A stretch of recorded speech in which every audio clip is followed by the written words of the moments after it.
Please help me welcome Coach Lou Holtz.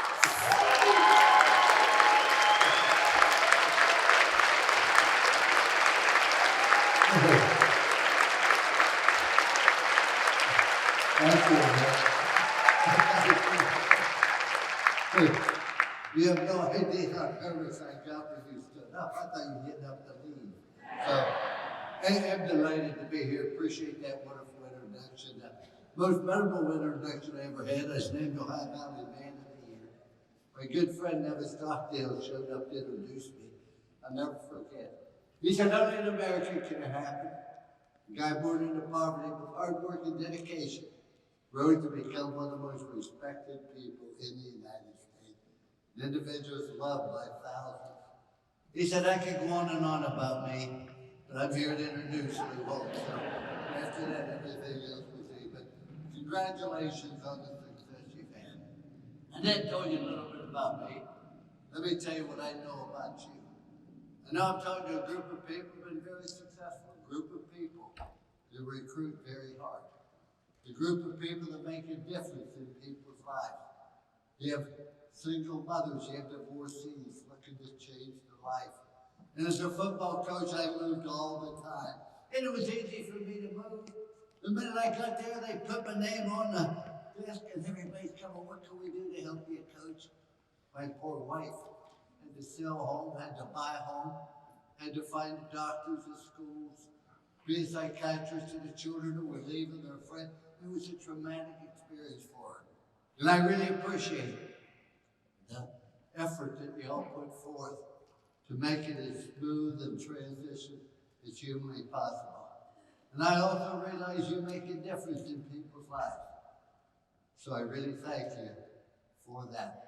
Now, I'm not telling you who I am. Let me tell you who I'm not. I'm not a singer, I'm not a dancer, I'm not an entertainer. 10% of you won't remember 10% of what I said 10 minutes after I said it. I hope for the next few minutes I share thoughts and ideas. I'm not going to preach, I'm not going to lecture. I'm not going to talk about something I read about or heard about. I'm going to talk about things I believe in the bottom of my heart. And every story I share with you is absolutely true. But understand, I'm not an intellect. I hate to tell you this, when I graduated from high school, I was in the lower third of my high school class. If it was not for people like me, there could have been no upper half of the class. I was born during the Depression in a cellar by Dr. McGraw. My father had a third-grade education, and we had one bedroom for my sister, myself, and my parents. We had a kitchen and a half bath. The half bath did not have a tub, a shower, a sink. We lived there for 7.5 years. There was no welfare, there was no food stamps, there was no safety net. But I say I was born with a silver spoon in my mouth because I was born in this country. And I was taught that if I'm willing to work hard, if I'm willing to work hard and make good choices, not blame other people, and get an education, I can have wonderful things happen to me. So the reason I say I was born with a silver spoon, not because of what we had, although we always had plenty to eat. Because every time I asked for seconds, my dad would say, no, you had plenty. But because of what I was taught. And to me, those are the things that are really important. So, and I'm not an athlete. People say, but I love golf. I'm not very good. A few years ago, I was playing at Bay Hill, and I was paired with Arnold Palmer. He was so great, so kind. I was so nervous, I played so bad. We lost money. I said, gee, Arnie, I'm sorry I never played that bad before. He said, oh, you played before, have you? So just understand, I'm a simple individual who was in the lower third of my high school class. But the one thing, when I went to the University of Notre Dame, Father Joyce said, Coach, there's certain things at Notre Dame are not negotiable. Don't think you're going to come here and change them. I said, what are they? He said, we don't take transfers, we don't redshirt, we don't have an athletic door. Don't play the most difficult schedule we can find. He said, we also have a policy, the head football coach is not allowed to make more than the president of Notre Dame. The president of Notre Dame is a priest that took a vow of poverty. Now, he paid me $95, I paid them $75. But he didn't say a thing that would keep us from winning. He didn't say you could only play with 8 and everybody else has 11. But he said there's going to be problems and difficult obstacles in everything you do. Ladies and gentlemen, I'm an old man. My birthday candles cost more than a cake. One thing I have learned, life is about handling challenges. You're never going to be free of problems and difficulties. That's part of life. It's learning to handle them. June 22nd, 2015. I'm awakened. At 2:30 in the morning, our house is on fire. I wakened my wife. We get out of the house with our bathroom. And I'm on record. I awakened her. We're not sure she would awaken me, but we won't know that. We're out of the house and it burnt to the ground. But a month before the house burned down, we're driving into the driveway and I said to my wife, when you were in East Liverpool High School, did you ever think you'd live in a home this beautiful? My wife, very religious, she said, this house doesn't belong to us, it belongs to God. She said, everything we have belongs to God, and she believed it. So a month later, the house burning down. God, you ought to do something about your house. There we were, 8 o'clock, Sunday morning. Nothing but smoldering ashes. My wife's crying hysterically. And I said, you have 24 hours to cry, to wallow in self-pity, to feel sorry for yourself. But come 8 o'clock Monday morning, we're never going to look back. We have eyes in front of our head so we can see where we're going, rather than where we've been.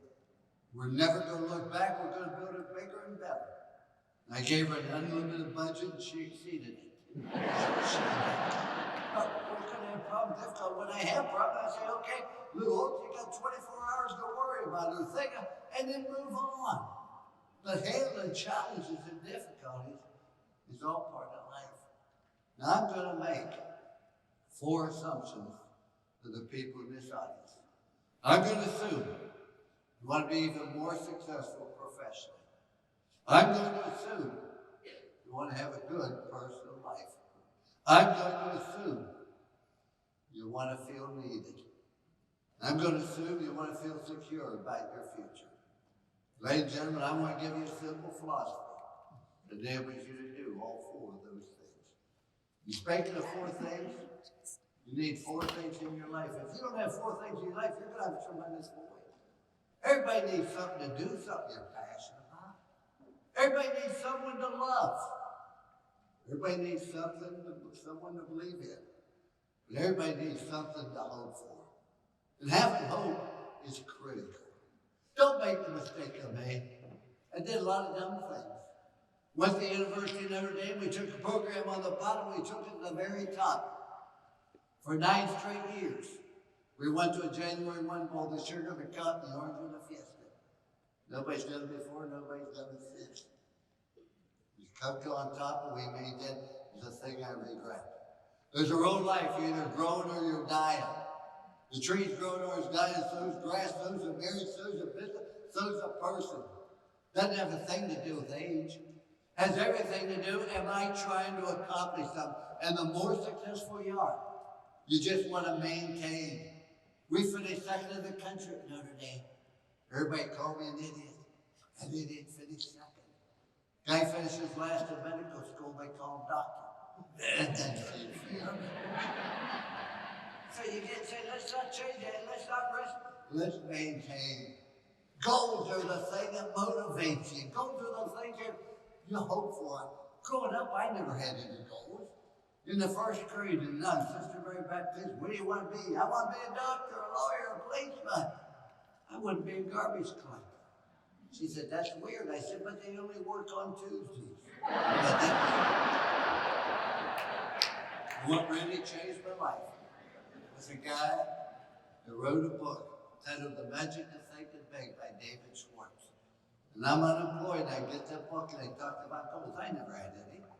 So I made the 5 columns he asked me to do. Things I want to accomplish as a husband and a father. Ladies and gentlemen, I don't care what you achieve in this world. If you aren't successful with your family, I feel you have let them down. My family is the most important thing and my greatest success. The best advice I ever got when I was a father for the first time, Dr. George Oliver said to me, and I never forgot. He said, Coach, the most important thing you can do as a father, always make sure that child knows how much you love their mother. more important than loving them. I've never said a negative word to my wife or about my wife in front of our children. Now, in the bedroom, that's different, but not fun. The things I want to accomplish religiously, God's important in my life, but I don't preach it, I don't lecture it. But I hope the way I live my life reflects the faith I have in God. The third thing called things I want to accomplish financially. The fourth thing was things I want to do professionally. I wanted to be a head coach of Notre Dame, win a national championship, go in the Hall of Fame. Column number 5 was things I want to do for excitement. First thing I put down there, I wanted to jump off an airplane. I was an officer in the Army, and I'd watch them jump out. Then I wanted to land on an aircraft carrier, go on the submarine, be on the Tonight Show, Johnny Carson, learn how to do magic, go to the White House for dinner, visit with the Pope, want to go to Pamplona and run with the bulls with a slower person. I had 106 of them, and my wife came home and she said, why don't we get a job? Because at the time I was unemployed, but those things changed my life. I've done 102 of them. And one of the things I've done, I've gone to 16 different countries, visiting our troops. I appreciate the sacrifice they make. A year ago, I was in Korea visiting the troops, and you know, they go there for a year, there's no vacation, they don't get to come home, there's no leave. A few years ago, I went to Afghanistan, had to travel by Black Hawk helicopter into the mountains, had to wear a 35-pound flak jacket, had a helmet and an expert rifleman with me the whole time. When I got home, my wife said, were you ever scared? I said, not till I landed in Chicago. The first time. It's just having goals and objectives, and whatever you want. You may say, I want to recruit 10 great people this year that answer these questions. What sacrifice am I willing to make in order to do that? What bad habits do I have to get rid of in order to do that? Who do I have to work with in order to do that? What skills and talents do I have to acquire in order to do that? See, ladies and gentlemen, if you answer those questions, you've got a path to success. It's not all you have is a wish list. Oh, I hope this comes through. As I said, I want to give you a simple formula that will enable you to achieve the 4 things I talked about. And it's not very complicated, it's very simple. I don't know why we complicate life. Do you realize there are only 7 colors of the rainbow? Look what Michelangelo did with 7 colors. There's only 7 musical notes. Look what Beethoven did with 7 musical notes. There's only 10 numbers. Look what Bernie Madoff did with 10 numbers. I'm not saying it's always good, but it doesn't have to be complicated. I want to give you 3 simple rules. If you follow these 3 rules, those 4 assumptions will become a reality. In all my years, you've never needed a 4th rule. Rule number 1, do what's right. Do what's right and avoid what's wrong. There's never a right time to do the wrong thing, never a wrong time to do the right thing. Just do what's right. I think it's right to be honest, right to be on time. Wrong to practice sexism, racism, spousal abuse. I think it's wrong to be bitter. We all have injustices done. You can't go through life with an albatross around your neck. I also think it's right to choose your attitude. Wherever we are, good and bad, ladies and gentlemen, because of choices we make. As I would say to the young people, you choose to do drugs, drop out of school, join a gang, get tattoos all over, get arrested. You're choosing to have difficulty in life. And stop blaming me for the choices you make. But the most important choice you make every single day you get up is the attitude you're going to have. The attitude is by far the most important choice. We have a lot of powers. God gave us a power to love, to think, create, to imagine, to plan. But the greatest power we have is the power to choose. We choose whether we're going to act or procrastinate, believe or doubt, pray or courage, help or heal, succeed or fail. But the attitude we choose each and every day is critical. What you're capable of doing is determined by the amount of talent God gave you. What you actually do is determined by your motivation. You have all kinds of talent. If you aren't motivated to do something, you won't even try. But how well you do something is determined by your attitude. And this is a choice that you make. And enjoy what you're doing. Enjoy the challenge. When they talk about my background, they slide over the fact I signed a 5-year contract with the New York Jets. I turned the job down 3 different times. Finally, Al Ward, the general manager, said, come tell Mr. Hess. And Mr. Hess said, you don't want to coach the Jets. So I go to New York. And I called my wife at night. She said, you did what? I said, I'm not coaching the Jets. She said, you went there to turn it down. I said, let's see where it's like. If we don't like it, we can always get back to the collegiate athletics. I went there without a commitment. I went there without a plan. Oh, I hope this works out. You go into your profession with, oh, I hope this works out. It ain't gonna work out. You gotta have a commitment. First month I'm here, John Rick is gonna watch the Redskins. First year free agency, got nothing in return. That ain't right. That ain't fair. I didn't think I'd want to do this. And after signing a 5-year contract, I stayed 8 months and left. And it bothers me to this day. The New York Jets, one of the best jobs in the world, as baseball doesn't have.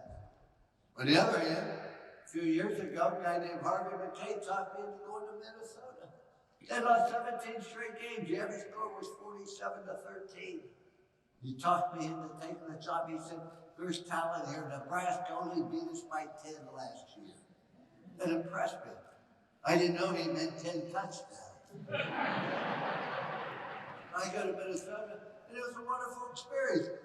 The New York Jets won the best job in the world. I was better because the answer I went to Minnesota, we'll make this sucker work. Second year, we're in a bowl game. So what I'm saying is, it isn't the environment, it's the attitude of how you approach your challenges that you face. And what happens when you have adversity? You're going to have it. Let me tell you what happened my first year in South Carolina. I do not exaggerate. My wife had her second major cancer surgery. I lost my wife at 59 years last June. This past May 19th, I had 10 hours of surgery on my back. I couldn't walk for a couple months, but now I'm able to get around a little bit. But my wife had her second major cancer surgery. My son went into a coma the week we played Georgia. My mother died the Friday we played Florida. I'm on a school airplane for 3 days recruiting. We landed at Lady Island Airport, and the pilot said, Coach, when you visit Darnell, Washington, we're going to fly 11 miles to Hilton to get gas, come back and get you.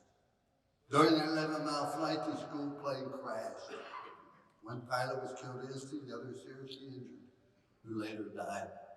We lost every football game we played that year. We went 0-11. And I had a kicker that said, I can't kick when you're watching. You know, you're going to get that's part of the contract.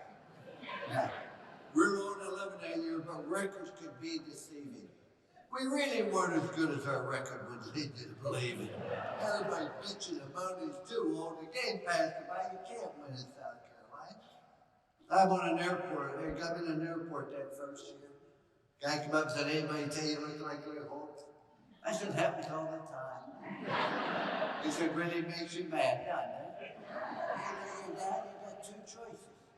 You stay down, or you pick yourself up. I can't begin to tell you how many times I got down on my knees before I went into a staff meeting or a team meeting.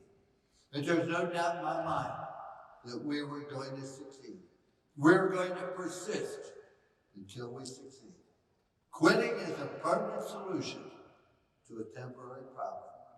And yet, 6 months later, we beat Ohio State on January 1.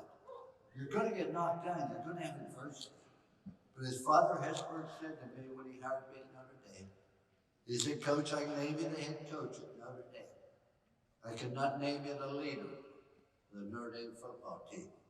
People can give you a title, because that comes from above. Whether you're a leader or not depends upon the standards you set for the group, and whether you hold people to choices they make accountable. So I can't begin to tell you that we're going to have adversity, we're going to have difficulty. But enjoy the challenges, enjoy what you're doing, have fun. You can always look at the negative thing, but look at the positive thing. I understand people don't always appreciate what you're doing. Your hours are difficult sometimes. but enjoy it. People say, "Did you have fun doing television?" Not really. I'm on there with a guy named Mark May. Now, Mark May's a beautiful person, but we had a difference of opinion. It was real. He was a player, I was a coach. He made suggestions, I made decisions. He signed a paycheck on the back, I signed it on the front. You know, it's just as I was saying, Mark, I'd love to agree with you.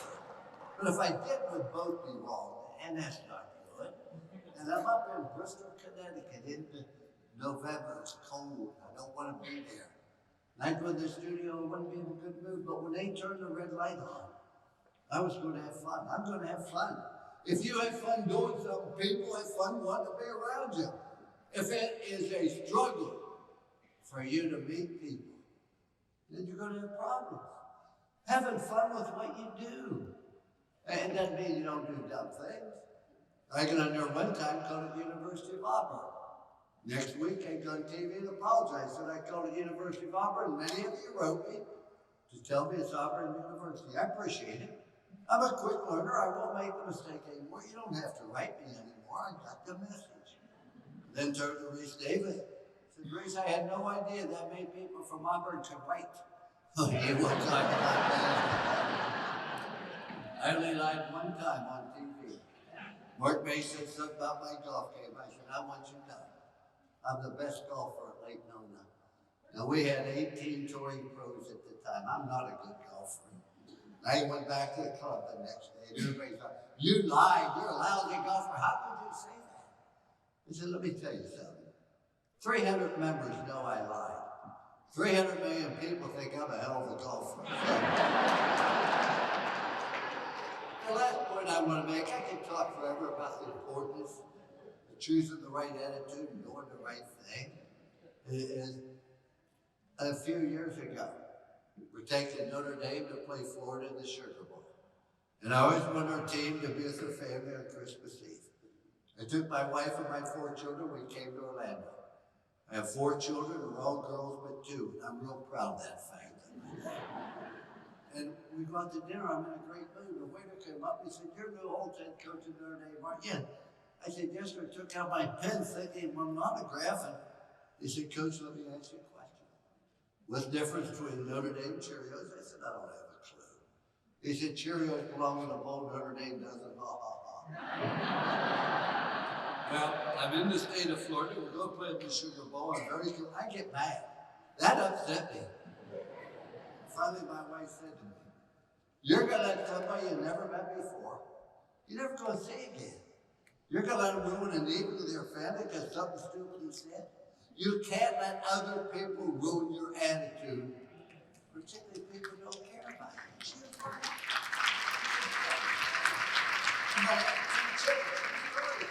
I felt so good, I called the waiter back over and I said, son, let me ask you a question. What's the difference between Lou Holtz and golf pro? He said, I don't have a clue. I said, a golf pro gives tips, which he found out. But remember rule number 1. Do what's right. Rule number 2. There's only 3 rules. Rule number 2. Do everything to the very best of your ability with time allotted. Not everybody be All-American. Not everybody be All-Conference. Not everybody be first team. Not everybody be an A student. But everybody can be the best you're capable of being. And please don't let what you don't have keep you from using what you do have. I'm at the University of Arkansas. All we have to do is beat SMU in our last game. We'd be invited to the Orange Bowl to play Oklahoma. Arkansas had never been to the Orange Bowl. Last time I played Oklahoma was in the 20s. Oklahoma beat them 108-0. So we're ahead 42-14 in the fourth quarter. Fans are throwing oranges on the field. The media said, what'd you think when the fans throwing oranges on the field? I said, thank God we weren't going to the Gator Bowl. You know, just like that. But then I had to suspend 3 athletes who scored 78% of our touchdowns. Now, ladies and gentlemen, understand this. I've never disciplined my children. I've never disciplined an athlete. But what I am going to do is enforce the choices you make. You choose not to treat women the right way. You choose not to play in the game. That was their choice. I enforced their choice. And they took me to court to get an injunction to play. The Attorney General for Arkansas represented me because I was a state employee. His name was Bill Clinton, later President Clinton. He did a marvelous job. We won the case. The players would not be allowed to play. I lost a football team. Arkansas became the largest underdog there's ever been in a major bowl. Nobody gave us a chance to win. About 3 days before the game, I had a team meeting. They came in, they were very negative. I remember saying to them, gentlemen, I understand why we can't win. Every day I pick up a paper. I read about the great players from Oklahoma who go to play, and I read about the great players from Arkansas that are not going to play. So I understand why we can't win. I want you to tell me why we can. For a while, nobody said anything. The Charles Clay stood up and said, Coach, we have the #1 defense in the country, which we did. He said, so we aren't going to get beat near as bad as everybody thinks. Well, one little water, but it was a step in the right direction. They pointed out we had a great quarterback, great competitor at wide receiver. We had a great defense. We had the best punter and place kicker in the country. I wanted to say they had a great coach. It never came up. When he left the room with a different team, why? We looked at why we could do something. So listen to everybody tell us why we can. 3 days later, we beat Oklahoma 31-6. Not because of coaching. Just a group of people started looking why we can do something. Too many people say, oh, you can't do that. Oh, okay, I believe it. It's not true. Just whatever you do it to the best of your ability, as I say. And if you're going to be successful, you got to work with other people. You got to have teamwork. When I go into a losing situation, first thing I do, bring out a rope and have a tug of war between the offense and defense. The offense go, yeah, we won. So we can't win when we pull against each other. And then sit them down on the field. I talk to them about things that are very important in teamwork. First point I make is we need each other. We need offense, defense, kicking. There's all kinds of Hall of Fames. I've never seen a monument built to a team. But a team enables you to accomplish something that no individual can accomplish regardless how multi-talented he may be. The second point, we have a goal and you have a role. Our goal is to win. Your goal is to cover kickoffs. I don't want to cover kickoffs. I want to run the ball. I understand that. But if you want to fail, you have the right to fail, ladies and gentlemen. You do not have the right to cause other people to fail because you don't fulfill your commitment to excellence. I'm in Notre Dame. We're playing Stanford, coached by Bill Walsh. We had 15-0 in the first half, and we lost the game. You know why we lost the game? Because I started letting the little things fly. We've had so many, don't do it on Saturday. I went to the team on Monday. And they said, that's my fault. No more. I'm raising the standard. Your obligation, leader, is to make sure you set high standards and not lower them. Not lower those standards. I said, if I'm murdered tonight, the police won't even investigate it. We had an All-American guard, Aaron Taylor, who's being inducted in the Hall of Fame this year, was injured. In his place was second-string left guard. Didn't take very long into practice to realize that second-string left guard was just going through the motions. I stopped practice. I said, what gives you the right to cause your teammates to fail? You don't have that right. The other 10 guys are playing their heart out with nothing to show for it. I said, go stand on the sideline and think about it. Third-string left guard jumping out. I said, no. We'll play without a left guard. Players looked at me crazy. They said, Shirley, 3 plays, disaster. The players started bitching about it. We don't have a left guard. They said, when did you notice? They said, 3 plays. I said, we haven't had one all day. I'm tired of pretenders. I'm tired of imposters. I'm tired of impersonators. We played last Saturday with 8 players and 3 imposters. Oh, I'd rather played with 8. Oh, yeah, we would have lost. Bradbury would have said, wow, if we had 11 like them, nobody beat us.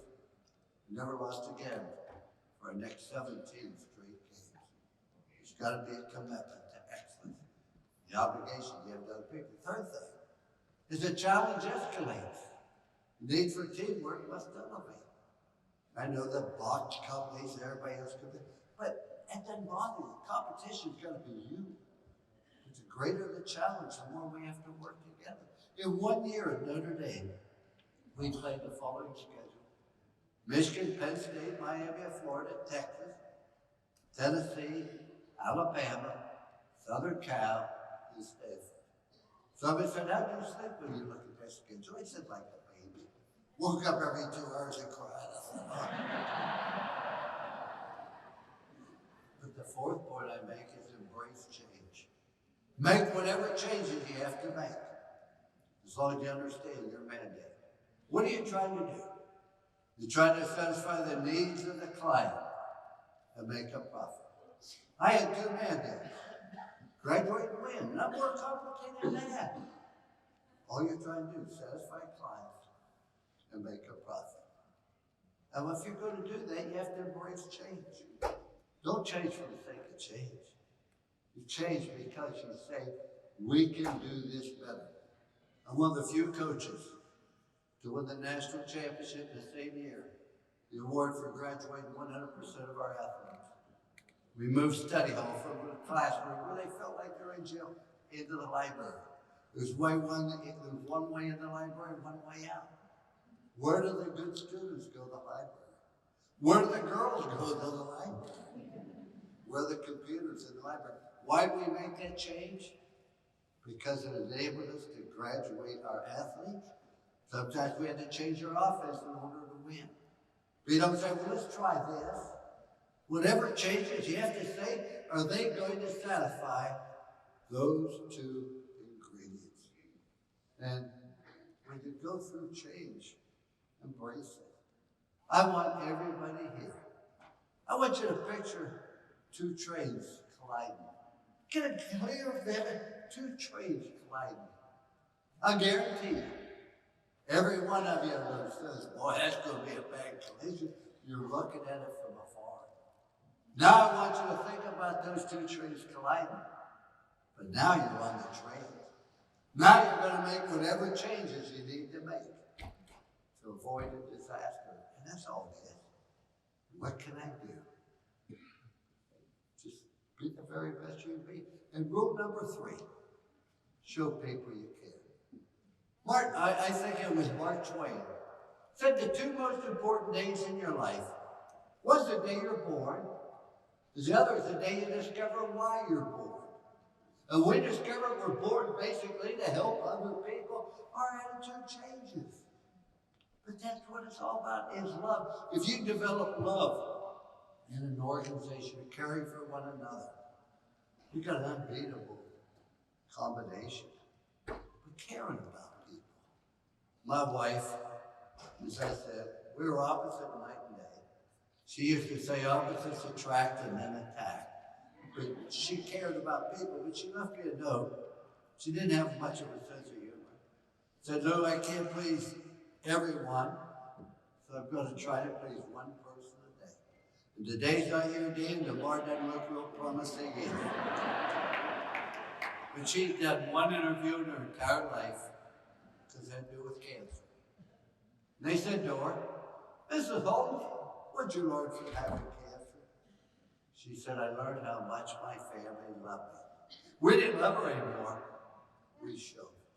Why do we have to wait for somebody to have a catastrophe before we reach out and let them know we genuinely care? My wife would get mad at me. She said, how can you talk about love with a bumper sticker on your car? I had a bumper sticker on my car that I took off now that she's died. But when she was alive, we go to church on Sunday morning, she'd make me park in the back of the lot and back in so nobody could see it. I thought it was funny. She thought it was crude. The bumper sticker said, Jesus loves you. Everybody else thinks you're an asshole.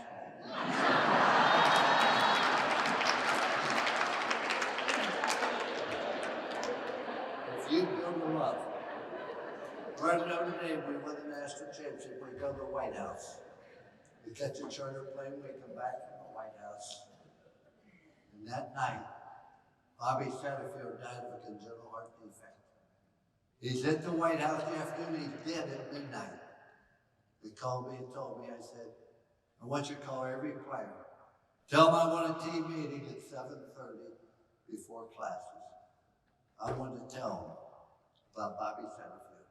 They walked in the meeting, they were in a great mood, they thought I was going to resign. My house was cold.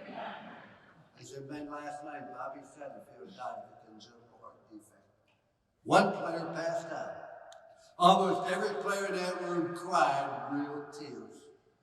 If you're in that room, ladies and gentlemen, you couldn't tell if Bobby Satterfield was white or black. You couldn't tell if he's offense or defense, first team or third. You couldn't tell if he's on scholarship or walk-on. You couldn't tell if he's from the East Coast or the West Coast. You know what you couldn't tell? They lost a friend. Bobby Satterfield was a black defensive back from Los Angeles. Third team walk-on. He wasn't a great player. I couldn't put on the field and say, watch Bobby Satterfield win this game, but he's part of the team. But I will say this, every time Bobby Satterfield was in the game, I was confident we would win the game by 30. Because if we weren't ahead by 30, he wasn't in the game. But what made that team great was they cared about one another, not because of what you can do for me, because you're part of our family. You're an individual. And everybody you meet needs love and kind word and a smile and encouragement. Those are the only 3 rules I had. Why are those the only 3 rules? Because everybody asks 3 questions. You're going to recruit somebody, they're going to ask these 3 questions about you, and you ask them about them. The 3 universal questions everybody asks. Question number 1, can I trust you? Ladies and gentlemen, without trust, there can be no relationship with anybody. Now, if we're going to have a relationship with people, it's got to be based on trust. Now, you're a very smart group. How's the one thing can I make sure people can trust me? That's why we had rule number 1. Remember rule number 1, do what's right? You do what's right because it's the only way you can build trust with the people you're with. You got to have trust. The second question everybody asks, are you committed to excellence? Do you want to be good? And the only way that can be answered is if you follow rule number 2. You do everything to the best of your ability so they know. Not because somebody's looking, because somebody's going to applaud or give you. It's just the way you live, the way you believe. And the last question everybody asks, do you care about me? Do you care about me because I can run or throw? Do you care about me as a person? And to me, those are the only 3 things that are really important. And I fool around with magic a little bit. I like to do a simple little trick for you. It's not very complicated, I can promise you. But what I think is absolutely important is, if I can find it, I got a newspaper here. It's like any other newspaper. You have the front page for people who want to read the news. You have the comic for people who can't read. And we have the editorial page for people who can't think. But here's what I want you to do. I want you to take 2 people.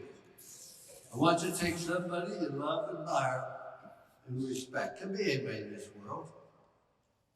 I want you to take somebody you got a problem with. Can be anybody in this world. Put these 3 questions on both people. Simple yes or no. Can you trust them? Yes or no. Are they committed to excellence? Yes or no. They care about you in the organization, yes or no. I used to do this with a flow book when I was younger, but I guarantee you, there isn't any such thing as imagining anything you do. It's just like you probably thought you probably tear up that newspaper. But really have a strong faith.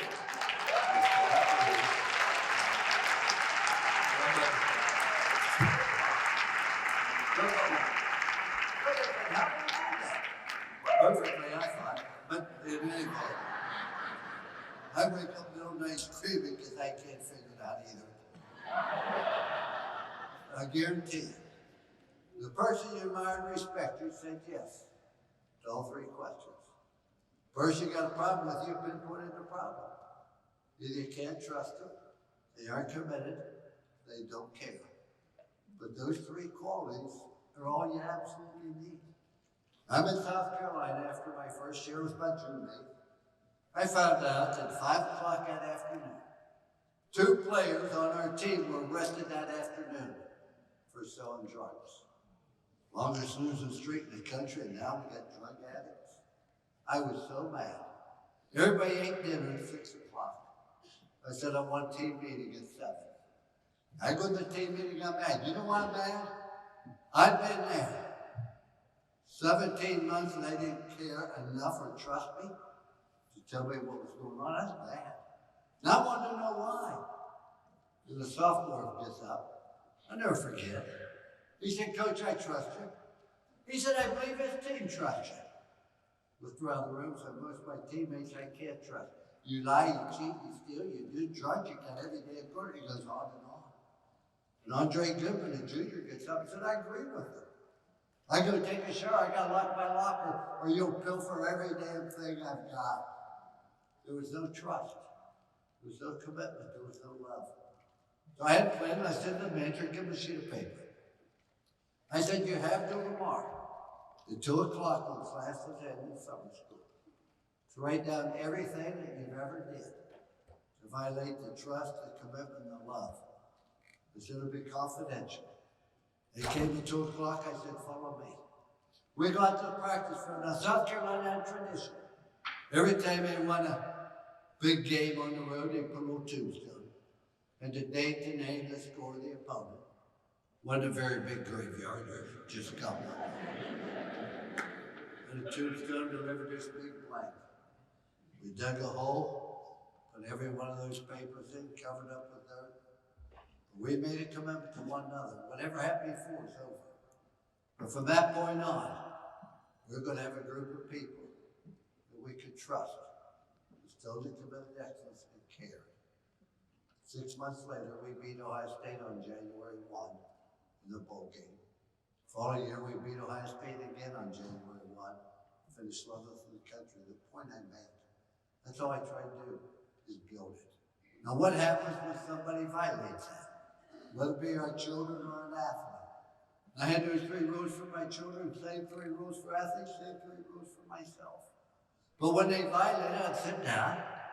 I'd say, Jim, I don't believe you're doing the best you can in Spanish 2. Here's why.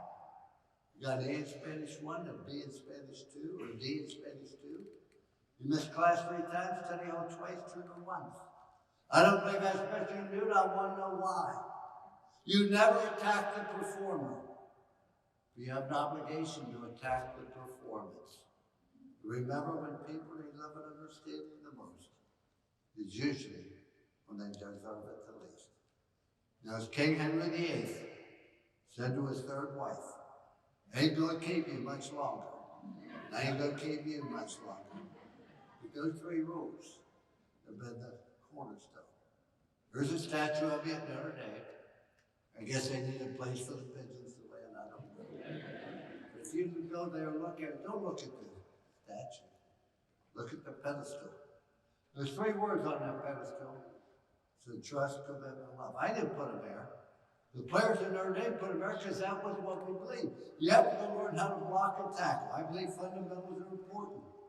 Because understand, whether you're a football team or whether you're a business, you go through 4 stages. Stage number 1, you learn how to be competitive. You learn how to be competitive because you do the fundamental things the right way. And once you learn how to be competitive, you learn how to win. You win because you do the fundamentals, but you do the little thing that the average person doesn't want to do. Then you move to the 3rd phase. You have to learn how to handle winning. Not everybody can handle success. They want to stop working. They forget what it was like when you're struggling. And then everybody wants to take credit for where you are.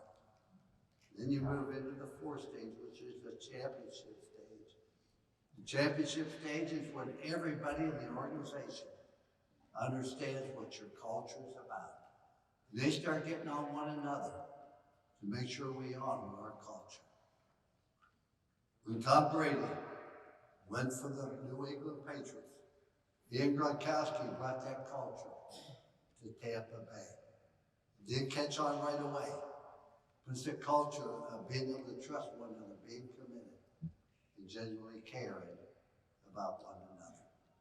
When I stood up here, I said 10% of it would remember, 10% of what I said, 10 minutes after sitting. But for approximately the last 15 minutes, you give me your most prized possession, that's your time. I hope you haven't wasted it, I hope you haven't abused it, but the stories I share are things I believe. And I kid you not, whether it be with my children, you never want to criticize people, you want to criticize before, but remember this also with millennials. Millennials are different. You have to understand, when I was in high school, my coach 5 years before was at Iwo Jima. Oh, don't tell me about that broken head. It was different then. Now we have millennials. Everybody gets a trophy. There are no valedictorians and no homecoming queen. Everybody, never a disappointment. And so what I've learned with millennials, if I went back into coach, I'd be a better coach than I've ever been before. Because what you say to a millennial is important. What you say to a millennial is not near as important as your tone of voice. And your tone of voice not near as important as your facial expression. If a millennial screwed up today, I'd put my arm around him. I say, Jim, that was the dumbest thing to do. You have no idea how upset I am. You'll find out tomorrow, son. The madder you get, the more you smile, the softer you speak. But do not lower the standard. I leave you with this very last time. Want to be happy for an hour? Eat a steak. Want to be happy for a day? Play golf. Want to be happy for a week? Go on a cruise. Not a me going on a cruise like being in jail, except you have a chance to drown, but that's what you want. Want to be happy for a month? Buy a new car. Want to be happy for a year? Win the lottery. Want to be happy for a lifetime? Make sure people would miss you if you didn't show up. The only people we miss are those that valued other people's lives. The only one that adds value to other people's lives that I've been able to find are those you can trust, committed excellence, and care. I certainly want to congratulate and thank Mrs. Strobel and it was well for inviting me here. And I know that many of you said, I don't want to hear about a football coach, etc. But these are things I believe in, and they never have let me down. Everything comes back to the attitude we choose on a daily basis. You follow those 3 rules, I promise you, you'll be more successful than ever professionally. You'll have a good personal life. You will feel secure about your future. You will feel needed by people. Thank you for having me.